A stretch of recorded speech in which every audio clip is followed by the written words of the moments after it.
encontramos nuevamente en esta nuestra quinta sesión ya, la penúltima de las 6 sesiones que teníamos planificadas en términos de estas clases online, para hablar en esta oportunidad del tema de la empresa, del concepto de empresa.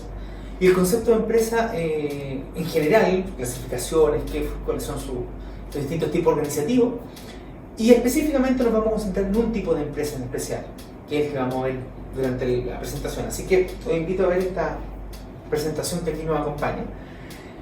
Y como la presentación lo dice, hablemos del concepto de empresa. Tenemos dos grandes grupos, o dos grandes tipos, perdón, de definiciones de empresa o de concepto. El concepto típico, que tiene que ver que toda organización o institución que está dedicada a realizar actividades que tengan fines económicos y comerciales. Ese es el concepto típico de una empresa. Pero puede, o existe mejor dicho, un concepto distinto que tiene que ver desde el punto de vista sistémico.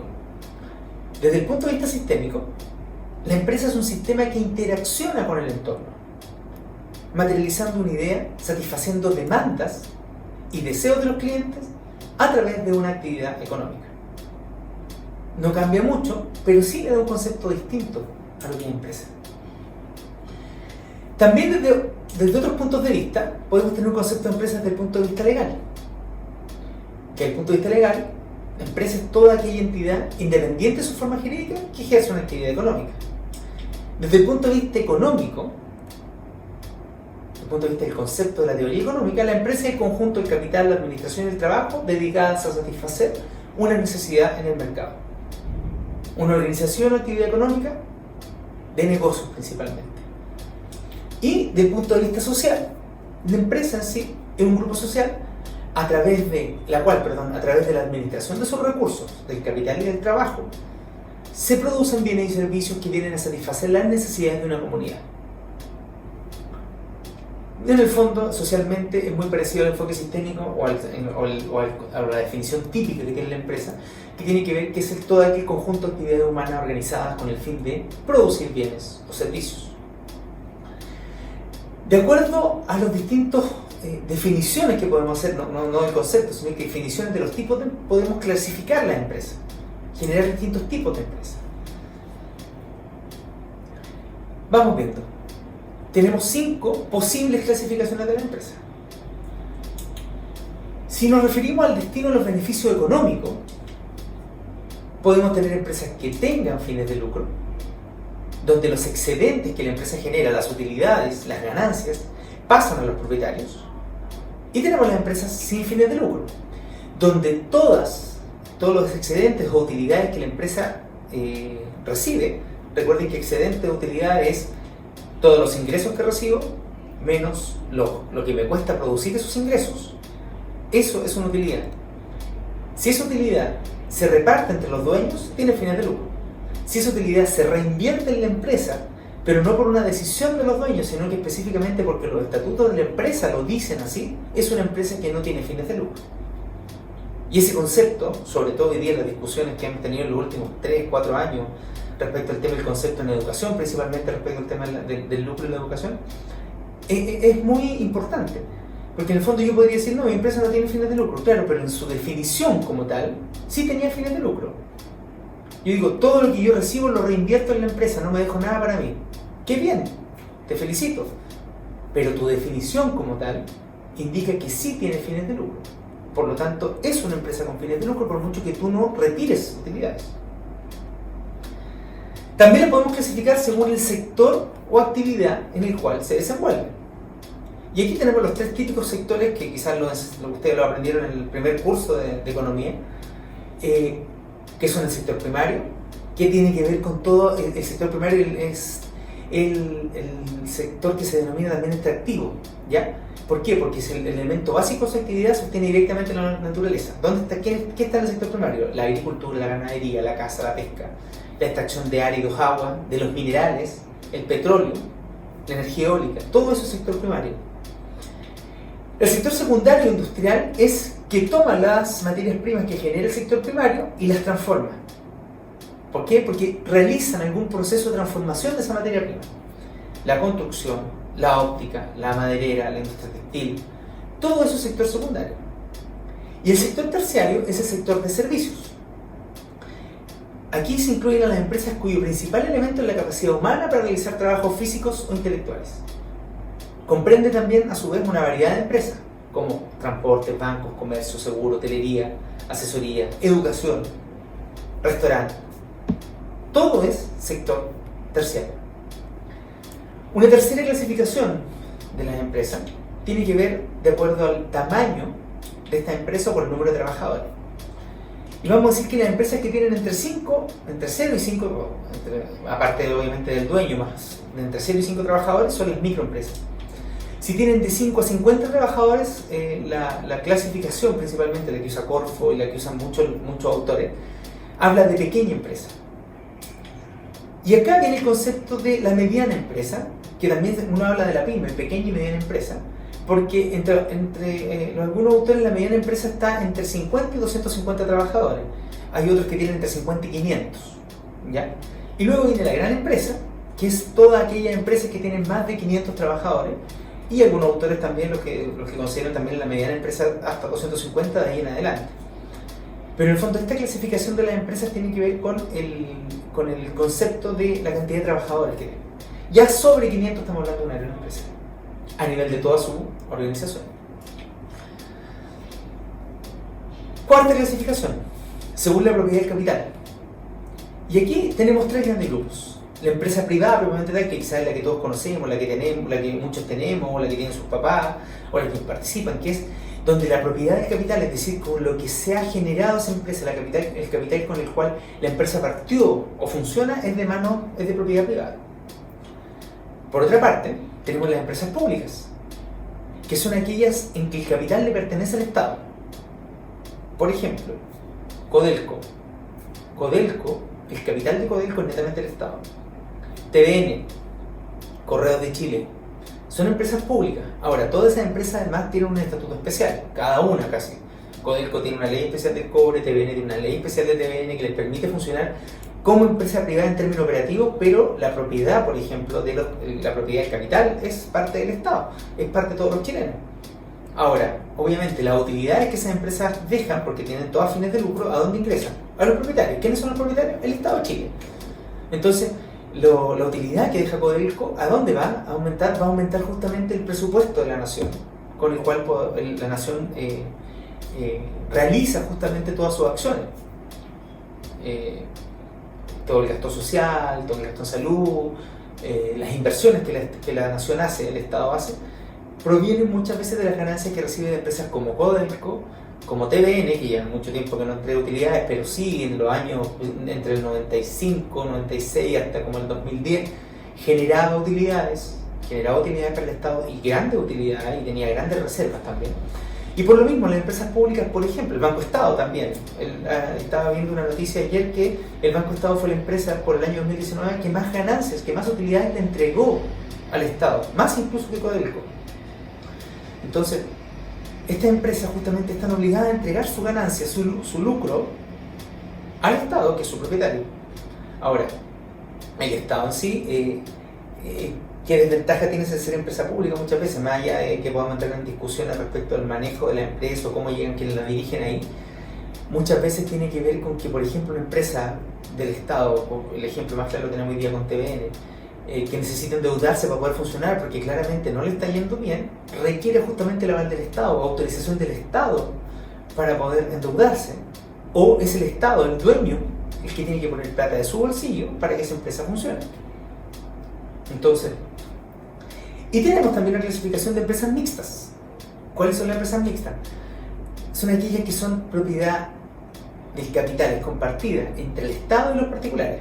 Por ejemplo, algunas divisiones de Codelco, como la minera Saldívar en Calama, es propiedad del Codelco en un 51% y del Estado, es decir, Codelco en un 51% y 49% en mano privada.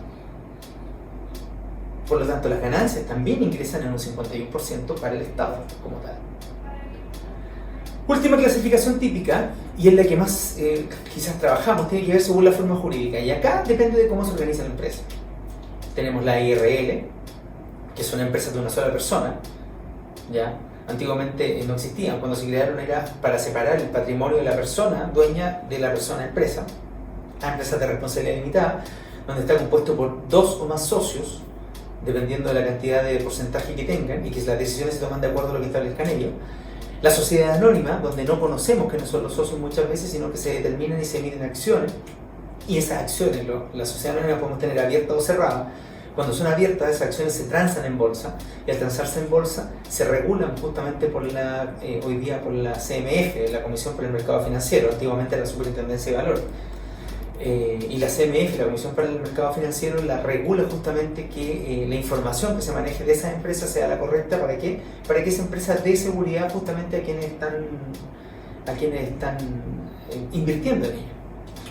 Las sociedades por acciones, que son sociedades como las anónimas, pero no son tan anónimas, es decir, no tienen tanta regulación. ¿Y qué es lo que permiten? Es como una variación de la misma responsabilidad limitada. Porque la responsabilidad limitada, por ejemplo, para que funcione una empresa, o si somos 3 socios, y uno de esos socios quiere salirse, tienen que estar de acuerdo los otros 2. ¿Para qué? Para que ese socio se salga y le venda su acción a otra persona. En cambio, la sociedad por acciones no es así. El que es dueño de una parte de las acciones la puede vender a quien él quiera, como tal. Es un ejemplo más típico de la sociedad por acciones. Da mayor libertad. En otros términos son todas muy similares. Y algo que está volviendo con el tiempo, que fue un boom mucho tiempo, años atrás, pero que funcionó y hoy día funciona muy bien, tiene que ver con las cooperativas. Las cooperativas donde la condición, primero, la cooperativa no posee ánimo de lucro, por lo tanto todos los excedentes que recibe se reinvierten en la cooperativa. Y lo que las cooperativas generan son muchas veces la devolución de excedentes como tal. El excedente, es decir, después de lo que se invirtió, se puede entregar a los socios, a los cooperados. Pero la función principal que tienen las cooperativas es tratar de que los que están ahí crezcan.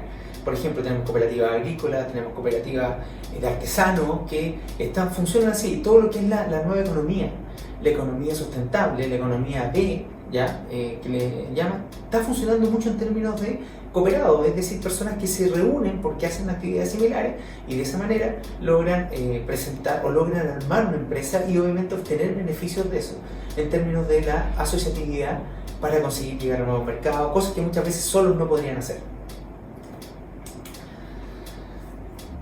Y aquí entramos en el concepto que les quería contar, que es, dentro de esto, el concepto de las empresas familiares.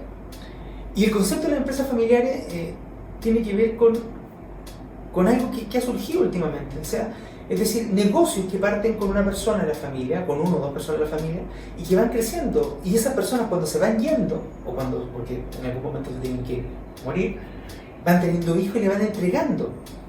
Entonces, tenemos empresas familiares, como por ejemplo hay una empresa la que fabrica el jabón Popeye, que tiene más de 100 años de funcionamiento.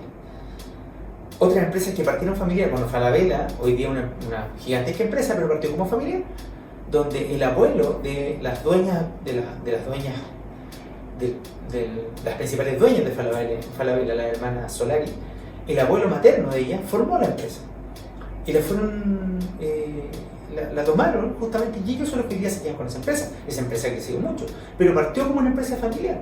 Pero se imaginan hoy día si Falabella tuviera el mismo concepto que tenía don Salvador Falabella en los años 20, quizás no sería el tamaño de empresa que hay hoy día. Entonces, ahí es donde viene la discusión respecto del concepto de la empresa familiar. Y vamos a ver, ¿qué es una empresa familiar? Y nos vamos a basar en el modelo de los 3 círculos, ¿ya? Donde tenemos la familia, donde lo que busca es los valores de la prosperidad, la educación, la felicidad, la continuidad. Y tenemos un concepto asociado también de empresa y un concepto de propiedad, donde el concepto de empresa, ¿qué le interesa a la empresa? Que es la cuestión financiera, donde está la operación, la finanza, las relaciones con los empleados, los proveedores y los clientes. Le interesa que financie, que funcione. Pero también está la propiedad. Y en algún momento quienes son los dueños van a desaparecer. Entonces, le interesa que esa empresa se mantenga. El principal sueño, como lo vamos a ver, de quien fundó esa empresa, es que la empresa se mantenga a lo largo del tiempo. Y ahí es donde viene justamente este concepto de la empresa familiar, esta mezcla de cosas que con el tiempo van surgiendo. Primero, ¿qué es una empresa familiar? La definición más simple que da Landsberg es que una empresa en la que los miembros de la familia poseen el control del negocio. Y ahí tenemos que considerar 3 aspectos. Primero, la propiedad, donde la mayoría del capital pertenece a personas del círculo familiar o de dos o más familias que se relacionaron, pero el capital existe en esas dos familias. Segundo, la dirección de la empresa, donde uno o más miembros de esta familia, de la familia o de las familias, si son dos o más, intervienen en actividades de gestión y de control. Y por último, la empresa familiar en sí debe tener un concepto de continuidad. ¿Cómo transmitimos, cómo la empresa transmite exitosamente la empresa hacia nuevas generaciones? Y cómo se sigan presentando los valores de la familia. Porque en el fondo sí, parte fundamental del concepto de empresa familiar es cuáles son los valores familiares involucrados en el desarrollo de esa empresa. Ahí tenemos un gráfico. Ustedes lo están viendo. Tenemos que, en ese concepto, los tres círculos se nos mezclan ciertas cosas. En el número 1, dentro de la familia están los miembros de la familia. En el número 2, tenemos empleados que están solamente en la empresa, no familiares ni propietarios. Y en el número 3, tenemos propietarios que no son familiares ni empleados, es decir, personas que quisieron invertir en la empresa. Porque en el fondo estamos hablando de empresas familiares, no sé, yo tengo una empresa familiar y la abro, necesito flujo y consigo capital de 4 personas cercanas a mí que no van a trabajar, no son parte de la familia, pero sí me están pasando plata para que la empresa funcione. Están invirtiendo en la empresa. Luego, tenemos los familiares propietarios que no trabajan en la empresa. Número 4. Tenemos los familiares empleados en la empresa, pero que no son parte de la propiedad. Luego, tenemos el número 6, los familiares que trabajan, los externos, propietarios, que no son familiares, pero sí trabajan en la empresa. Es decir, del ejemplo que les daba yo, de esos 4 que invirtieron, hay uno que me dijo, ya, pero yo quiero trabajar en la empresa. Quiero ver que la empresa funcione y todo el tema. Ahí está el número 6. Y en el número 7 están justamente los propietarios y empleados.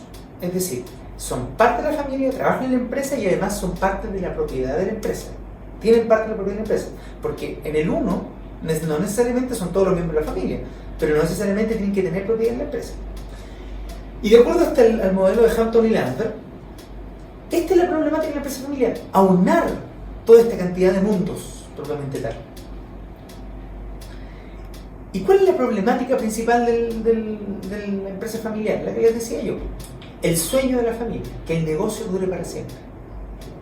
Entonces, el mantener vivo un negocio familiar es la tarea más difícil que se le genera para los propietarios de una empresa. Y ahí va a depender del espíritu de la familia. Es el espíritu de la familia el que define y determina en gran medida los valores y normas, así como las actitudes que tiene que tener, actitudes domésticas dominantes de la empresa familiar, las cuales se van convirtiendo en modelo para familiares y empleados, favoreciendo la identificación con el proyecto compartido. Una empresa familiar, por ejemplo, si el fundador tiene niveles éticos, como uno espera siempre, altos, una empresa familiar, por ejemplo, que es lo que está pasando hoy en día con la papelera, la familia Mate, ustedes ven la historia de la familia Mate, que es parte de la familia no fundadora, pero de las familias más ricas de Chile. Yo creo que de verdad, o sea, que en ese concepto, no sé cómo habrá sido, pero si lo veo hoy en día, con todo el tema de la colusión que pasó, quizás los fundadores no querían ver eso, o sea, no querían que su empresa se viera envuelta en una situación como esa. Entonces, en este concepto hay aspectos emocionales que tienen mucho que ver en este modelo propiamente tal. Y esos aspectos emocionales son el gran peso, ¿ya?, en la empresa familiar. La ética, la fe, la pasión, muchas veces. Aspectos que no se relacionan en una empresa común cuando tú llegas a trabajar. Si no eres propietario, si no eres parte de la familia. O se está formando una empresa a partir de eso. ¿Qué ventajas tiene una empresa familiar? Principalmente hay un compromiso con una idea, lo que se llama el sueño del fundador. Quien fundó la empresa tiene un sueño, quiere llegar, que eso crezca como tal. Hay valores familiares de orgullo y pertenencia. Conocen las claves del negocio. tienen mayor independencia en la decisión y la acción, no deben justamente, como no tienen muchos propietarios, no tienen que estar rindiendo cuentas a nadie más. Existe por lo mismo mayor flexibilidad y rapidez de la respuesta. Y hay una proximidad en la relación con los clientes y proveedores. Muchas veces las empresas familiares tienen un prestigio familiar incorporado en la calidad de lo que están haciendo y tienen una visión a largo plazo del proyecto empresarial en el cual están trabajando. Pero así como tiene esas ventajas, hay trampas en la empresa familiar, hay problemas, y que son los más comunes que nos encontramos. Primero, cuando se confunde la propiedad con la capacidad de dirigir. Muchas personas piensan que porque son los dueños, o el papá era el dueño, puede dirigirla. No necesariamente pasa eso, y ese es el gran problema que se genera hoy en día en las empresas familiares. No seguir las reglas de mercado en la retribución del capital de trabajo. Es decir, como trabajo con puros familiares, no les pago lo de mercado, pero en algún momento ese familiar se va a aburrir y se va a ir. Y puede que ese familiar haya sido importante en la generación del concepto del negocio.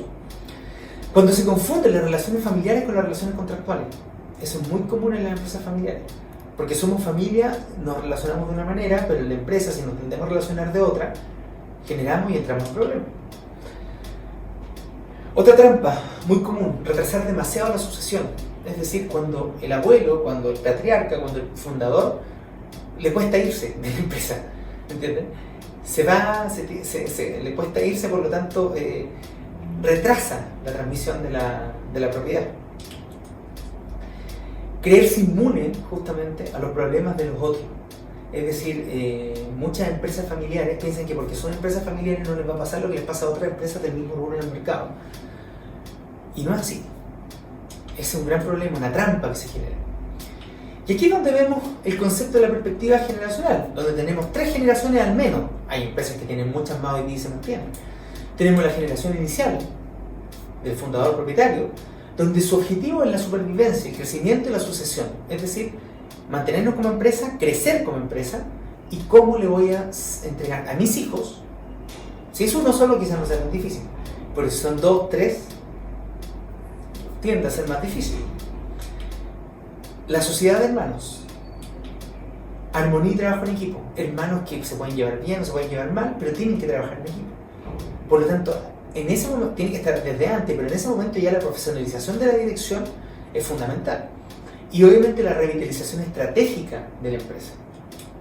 Por último, cuando ya hemos pasado a una tercera generación, estamos hablando del consorcio de primos, donde se requiere participación, comunicación, hay que definir la financiación de la empresa, porque muchos de esos primos, muchas de esas personas, muchas veces no les interesa, no tienen la idea que tiene el fundador previo, que tuvo el fundador cuando la formó, y le interesa salir, le interesa recuperar, quizás ganar, recibir esa ganancia, vender su parte, y no dedicarse al negocio, hacer otro tipo de inversiones. Por lo tanto, es en esta etapa donde ya se supone que está definido desde antes, pero donde se hace más importante tener lo que vamos a llamar el protocolo familiar. ¿Por qué? Porque es necesario durante definir los modelos de financiación, definir los modelos de liderazgo, las estrategias del negocio. Se requiere participación y comunicación de todas las partes para definir, justamente, tener claro a dónde va la empresa. Y aquí es donde viene el concepto del protocolo familiar. El protocolo familiar es el cauce para la solución ordenada de eventuales problemas que se pueden generar. Es decir, es el resultado de un proceso de comunicación intrafamiliar. Generalmente el protocolo familiar, como su nombre lo dice, es dentro de la familia, por lo tanto está hecho a la medida de la familia, ¿ya? Incluso muchas veces los protocolos van cambiando dependiendo de la generación, de qué generación es la que está participando. El protocolo familiar no es algo que se hace una vez y se mantiene. El protocolo familiar es algo que está vivo, ¿ya? No termina solamente con la redacción del documento, siempre requiere que se esté manteniendo como tal. El protocolo familiar, a su vez, pueden ser pactos parasociales, pactos públicos o pactos privados, pero puede ser un documento o varios, no es un único documento. Hay justamente documentos que tienen carácter vinculante, los testamentos, las capitulaciones, los estatutos sociales, los pactos parasociales, los contratos, pero también puede haber normas internas dentro del concepto del protocolo familiar. Por ejemplo, que ningún hijo menor de 25 años entre a trabajar en la empresa. Ningún primo, ningún hijo. Es un concepto que puede ser. ¿Por qué? Porque ¿qué es lo que obliga? Que obliga que desde el momento en que sale de la universidad, por ejemplo, a los 23, hasta los 25 por lo menos toma 2 años de experiencia trabajando en otras empresas, buscando trabajo en otras empresas, no sé, un concepto que hoy día puede funcionar. El protocolo familiar tiene 2 enfoques. El enfoque jurídico, que consta principalmente de 3 tipos de documentos: las declaraciones de intenciones, los protocolos contractuales y los protocolos institucionales, ¿ya? Que en el fondo la declaración de intenciones es un pacto caballero. Los protocolos contractuales son documentos vinculantes donde las partes firman, y los protocolos institucionales son cuando los documentos se inscriben en el conservador de comercio, en el conservador de bienes raíces, donde están estableciéndose, es decir, están diciendo esto es, porque en el fondo incluso un protocolo contractual podría ser cuestionado por una de las partes, es decir, yo firmé bajo presión, por ejemplo. En cambio, un protocolo institucional que está inscrito como tal no se puede cuestionar, o sea, se puede cuestionar igual, pero es más difícil que la justicia termine determinando que ese protocolo no es válido como tal. Y el otro enfoque es el enfoque organizativo, donde tenemos los protocolos patrimoniales, ¿ya? Es decir, orientado a regular las relaciones patrimoniales de la familia, la transmisión de los derechos de propiedad, a quién se le transfieren, en qué porcentaje, dependiendo de son distintos hijos. Los protocolos de gestión, que en el fondo busca establecer criterios de profesionalismo en la gestión, reglas de, por ejemplo, les decía yo, la regla de incorporación de los familiares. No sé, vamos a establecer que ningún familiar menor de 25 o 26 años ingrese en la empresa, y segundo, tiene que haber estudiado una carrera del área de la administración, o tiene que haber, por ejemplo, si es una empresa, un restaurante, por ejemplo, familiar, una cadena de restaurantes, tiene que haber estudiado gastronomía, por ejemplo. Y un documento que se usa poco, pero que es muy importante, el protocolo de futuro, que se orienta tanto a los aspectos patrimoniales como a la de profesionalización de la gestión y sucesión. Es decir, establece lo que va a pasar cuando los que estamos firmando no estén. Que muchas veces pasa, es con tal de prever justamente posibles problemas futuros. Y aquí es donde las distintas etapas del protocolo familiar. Primero, la primera etapa, identifiquemos el compromiso. ¿Qué compromiso existe entre los que estamos firmando hoy día que nos asegure que vamos a continuar el negocio familiar? Luego de eso, definamos la estructura de gobierno. ¿Cuál va a ser el modelo de gestión del negocio que vamos a llevar? Establecimos eso, digamos, ¿cómo nos vamos a transicionar? Si estamos de acuerdo entre el padre y los hermanos, ¿qué va a pasar cuando entren nuestros hijos, los nietos, a la empresa? ¿Cómo vamos a transmitir esta empresa para que se mantenga? Porque obviamente, como les decía yo, el deseo del padre, del patriarca, es que la empresa se mantenga a lo largo del tiempo. Relación y comunicación entre las partes, establecer justamente la estructura de relaciones y comunicación entre las distintas partes interesadas. Y por último, un sistema que les permita resolver las controversias para gestionarlo y evitar justamente que se desarrolle un problema virulento. Continuamente, estos 6 puntos tienen que estarse revisando como tal. Y ahí es donde viene el concepto del gobierno de la empresa familiar. Cuando existe un protocolo familiar, tenemos que separar el concepto de lo que es la familia empresaria de la empresa familiar. Porque la familia empresaria es aquella que tiene fondo y que puede invertir. Por lo tanto, como familia empresaria, se pueden decidir a través de una asamblea familiar, un consejo de familia, los comités familiares respecto de dónde van a invertir. Pero la empresa familiar, por ejemplo, que muchas veces es la que le dio esa capacidad de poder invertir, tiene justamente otros protocolos, como la Junta General de Accionistas, los consejos de administración. ¿Por qué? Porque interesa que esa siga funcionando bien. El ejemplo más claro, que siempre lo pongo en mis clases, tiene que ver con los Luxich. ¿Cuál es el negocio de los Luxich? ¿Cuál es el negocio que los Luxich jamás van a dejar? El negocio con el cual empezaron, ¿cuál es ese? La minería. Y es parte importante. Antofagasta Minerals, dentro de lo que es el grupo Luxich, es el más grande, probablemente tal, del concepto como tal. Pero justamente los Luxich jamás van a dejar la minería, porque es la empresa familiar que les permitió justamente transformarse en una familia empresaria y tener inversión hoy día en telecomunicaciones, en las navieras, en los bancos. Ese es el concepto. ¿Entienden? Entonces, esa estructura de grupo familiar es distinta. O sea, y lo mismo, en el negocio de la empresa familiar, en el negocio de la minería de ellos, hay uno de los hermanos que lleva ese negocio como tal, pero participan todos, incluyendo las hermanas que no participan más comúnmente, sino que están más metidas en el tema de beneficencia. Y participa la madre también. ¿Por qué esa es la empresa principal? Ese es el consejo como tal. ¿Qué visión, qué funciones tiene el Consejo de Familia? Primero, tiene una función legislativa. Es un órgano de deliberación y definición de los valores familiares y los intereses generales de la familia en relación con el negocio familiar. Lo que hace es articular los intereses particulares de los miembros de la familia con las posibilidades que tiene la empresa. Es un órgano de fomento de la comunicación intrafamiliar. ¿Qué otra función tiene el Consejo de Familia? Una función informativa. Informa a la familia respecto a la evolución de la empresa. Formativa. Forma a las nuevas generaciones de miembros de la familia como accionistas responsables dentro de este consejo. Y por último, una función conciliadora. Trata de cultivar la unidad y armonía familiar. ¿Para qué? Para que se resuelvan los conflictos de la empresa sin que afecten a la empresa. Y por otra parte, el Consejo de Administración, dentro de esto mismo, es un órgano mandatario. ¿Ya? Es el órgano mandatario por parte de los accionistas para supervisar la administración de la empresa, independiente de que los accionistas sean o no sean familia. ¿Entienden? Principalmente cuando son familia. Este órgano de administración tiene que ser representativo de los accionistas y defiende los intereses, porque muchas veces en las empresas familiares unos hermanos tienen mayor propiedad que otros, y eso es una realidad. Y por lo mismo tiene que ser representativo de eso. Puede y debe estar abierto a que ingresen terceros independientes, es decir, que sean capaces de mirar lo que se está haciendo y a partir de lo que están viendo, de lo que están haciendo, de lo que está haciendo la empresa, analizar y aportar justamente, asesorar directamente. El Consejo de Administración es donde los accionistas tienen el papel más importante, porque justamente el Consejo de Administración es quien defiende los intereses de esos accionistas como tal. Y este Consejo de Administración tiene que definir cuál es el modelo de liderazgo que va a tener la empresa, vigila el cumplimiento justamente de los conceptos que la empresa se está poniendo como tal para poder funcionar. ¿Qué ventajas y dificultades tiene un Consejo de Administración? Primero, la ventaja es que con un Consejo de Administración tenemos una disciplina productiva. Se generan distintos procesos reflexivos respecto a la evaluación objetiva del pasado y del futuro de la empresa. Y aporta a la dirección del negocio, aporta competencia.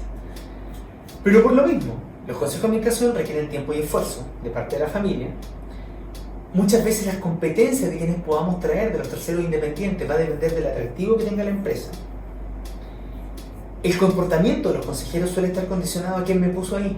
Es decir, si a mí me puso uno de los hermanos que tiene la mayor propiedad, yo voy a tratar de seguir obviamente sus consejos, pero en el fondo, si yo no estoy de acuerdo como un tercero independiente, por ejemplo, con algo de lo que está planteando quien me puso a mí ahí, lo puedo defender, a pesar de que yo sé que lo que está diciendo está equivocado, lo que yo estoy diciendo o lo que yo estoy planteando como tal es para el bien de la empresa.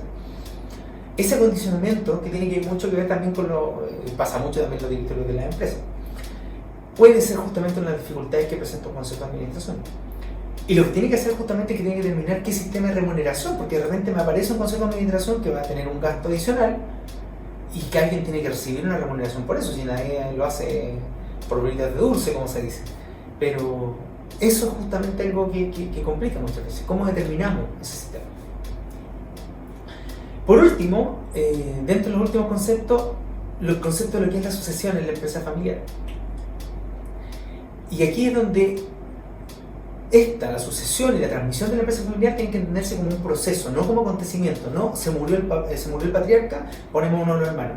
No, debe ser un proceso que antes de que el patriarca se muera, tener claro justamente cómo va a seguir esto. No es un acontecimiento. Son procesos que son largos y complejos, que exigen la implicación de diversos profesionales especialistas. Cuando uno los planifica con tiempo, se evita sorpresas no deseadas. ¿Quiénes están? Dentro de la estructura de gobierno, los fiscalistas, los abogados, para establecer justamente cuáles los temas legales de la sucesión. Desde el punto de vista de la dirección del negocio, los consultores de organización, los consultores de negocio que nos van a ayudar justamente a establecer qué queremos para esa empresa. Y dentro del sistema de la familia, porque se van a generar problemas en la familia propiamente tal, se van a generar distintos problemas en la familia, hay los consejeros de familia y los asesores de relaciones humanas que van a permitir que la familia se ponga de acuerdo para tratar de conciliar sus intereses en pos de ¿qué? En pos del sueño del fundador. ¿Cuál es el sueño del fundador? Que la empresa se mantenga. Ahí está el plan de sucesión y el plan de transmisión. Por último, vemos una planificación típica de una empresa. Si nos damos cuenta ahí, tenemos al fundador propietario, el consorcio hermano y el grupo de primos, podríamos decir, ¿ya? Y tenemos distintas fases de la empresa: el arranque del negocio, la fase de crecimiento, la fase de madurez, la fase de declive. Y si nos vamos viendo cómo se va transformando la familia, nos encontramos con que tenemos una familia joven, quizás una persona, una pareja, más un hijo, dos hijos, que los hijos se van incorporando a la empresa, van trabajando en forma conjunta hasta que al final tienen que estar traspasando el mando. Y muchas veces ese mando se traspasa cuando ya existen otros familiares, cuando ya existen hijos de los hijos, nietos, que van a participar en la empresa como tal. Esa planificación es la que tenemos que hacer. Tenemos que considerar cómo la empresa familiar se va a mover tanto en sus distintas fases de crecimiento del negocio, como en las distintas fases de crecimiento de la familia, y en la fase de cómo se va moviendo la propiedad propiamente tal. ¿Y qué es lo que se hace? Primero, definir el compromiso de la familia con la empresa. ¿Es la empresa o los miembros de la familia, los hijos, los nietos, tienen en mente el sueño del fundador? Porque en el fondo, si se ponen a conversar, no, ¿sabes qué, papá? Que tu negocio no nos llama la atención, no, termínalo tú, el negocio va a terminar ahí. Pero muchas veces no es así, ¿entienden? Entonces, hay que identificar y establecer claramente, definir claramente cuál es el compromiso de la familia con la empresa. Establecer justamente una estructura de gobierno que sea válida para el futuro de esta empresa, probablemente tal. Si ya nos pusimos por hay un compromiso, establezcamos justamente un plan de sucesión y transmisión, lo que les decía previamente. ¿Cómo vamos a entregar la empresa? Que sea transparente, ¿entienden? Que todos lo conozcamos. Definamos una misión y visión que sean compartidas por la familia y formulemos estrategias y objetivos de largo plazo, no de corto plazo ni mediano, de largo plazo. ¿Qué queremos crecer como tal? ¿Para qué? Para justamente definir en qué concepto queremos la empresa. Eso es principalmente. Y busquen, en internet debe estar la metáfora del avión, que es muy útil para entender justamente algunos de los problemas que se generan en el concepto de la empresa familiar. Esta ha sido la sesión de hoy. Revisen sus secuencias de aprendizaje. Ya la próxima semana vamos a tener la última sesión y vamos a tener también el último trabajo con el cual vamos a estar evaluando justamente esta modalidad online. Ha sido un gusto y nos vemos. Chao, chao.